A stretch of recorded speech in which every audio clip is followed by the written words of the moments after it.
ପିଲାମାନଙ୍କର क्वेश्चन ରହୁଛି କି sir OPSC civil services examination କେବେ ହେବାର ଅଛି ଏବଂ ଲାଷ୍ଟ 90 ଡେଜ୍ କେମିତି କ'ଣ ପଢ଼ିବୁ ଯାହାଦ୍ୱାରା ପ୍ରିଲିମ୍ସ କ୍ଲିୟର ହେଇପାରିବ। तो निश्चित भाव में आम एठारे डिटेल्स कथा हवा वीडियो को शेष पर्यंत देखुथांतु।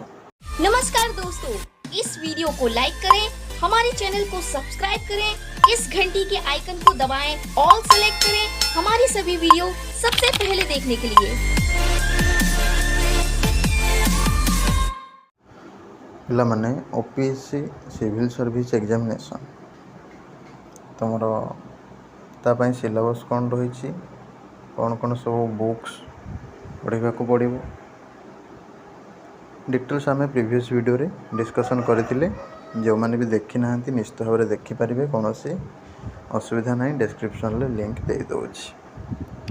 वर्तमान कथा है तुम एग्जाम पाखापाखि तुम 90 दिन रहा ठीक अच्छे। तो अक्टोबर एग्जाम हम तुम मैंने तो जानी सब। तो वर्तमान तुम्हें कौन कर ना फास्ट कथा है जहाँ सब पढ़ीच तुम रिविजन स्टार्ट कर दियो क्विक रिविजन ठीक अच्छे। आउ बसिक पढ़ी हेबनी क्विक रिविजन तुमको मारे पड़ो। ता सहित तुम यूपीएससी एवं ओपीएससी रो पीआईक्यूज ठीक अच्छे से गुड़ा को भल से तुमको प्रैक्टिस करार अच्छी। ता सहित तुम जेकोसी तुम टेस्ट सीरीज तुम जेकोसी नहीं तुम जदि फाइनेंशियल इश्यू रोचे फ्री रे जहाँ भी एवेलेबल एमसीक्यू गुड़ा तुम सब प्रैक्टिस कर लगी जाओ ठीक अच्छे। यूपीएससी जहाँ भी सब एमसीक्यू प्रैक्टिस करने पड़ो से गुड़ा फ्री रे जहाँ सब एवेलेबल गूगल रे ताको तुम प्रैक्टिस कर चल। ता सहित करेंट अफेयर्स तुम विशेष करके जून ठू नहीं जून जुलाई अगस्त सेप्टेम्बर आटलिस्ट 3-4 मासर करेंट अफेयर्स को भल भाव में तुम पढ़ो ठीक अच्छे। भल से पढ़ो पंखानुपंख भाव में कहीं क्वेश्चन कौटू कौन घूरे पकई दूँ ठीक अच्छे। जमी आम कथा प्रीवियस ईयर तुम क्वेश्चन पकईदेला G20 रिगार्डिंग ठीक अच्छे।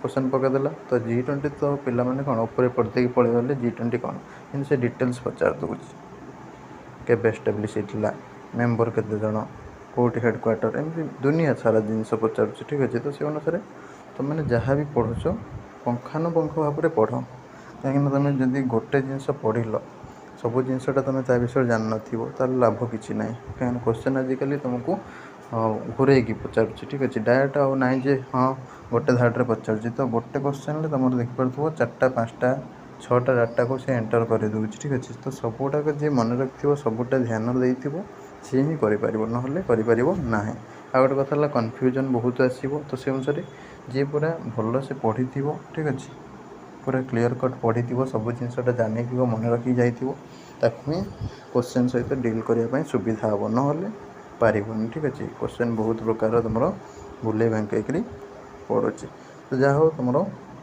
निश्चित भाव में जहाँ जहाँ कहली तुम प्रैक्टिस कर लगी पड़। जो भी अल्प दिन समय रहा से जदि ठीक भाव में उपयोग कर आराम से क्लीयर कर कौन कष्ट काम नुह। तापर रहा एग्जाम कथा।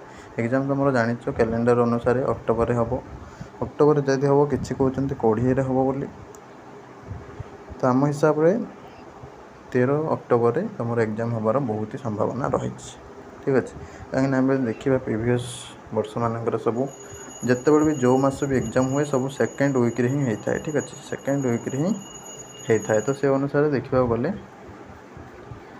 जहाँ सेकेंड किंबा थर्ड वीक भितर जहाँ हबार अच्छी तो से अनुसार देखा गले मझा मझे ही एग्जाम सब पड़े 15-16 यार भितर सब एग्जाम पड़े प्राय टाइम। तो से अनुसार एथर जो देखा तुम 13 अक्टोबर संडे भी रोचे ठीक अच्छे। तो से अनुसार 13 अक्टोबर टाक तुम गोटे फाइनाल डेट हिसाब से आखि आगर रखिकी से अनुसार पढ़ापढ़ी जारी रख रही। नमस्कार, जय जगन्नाथ। वीडियो को लाइक करदे, शेयर कर।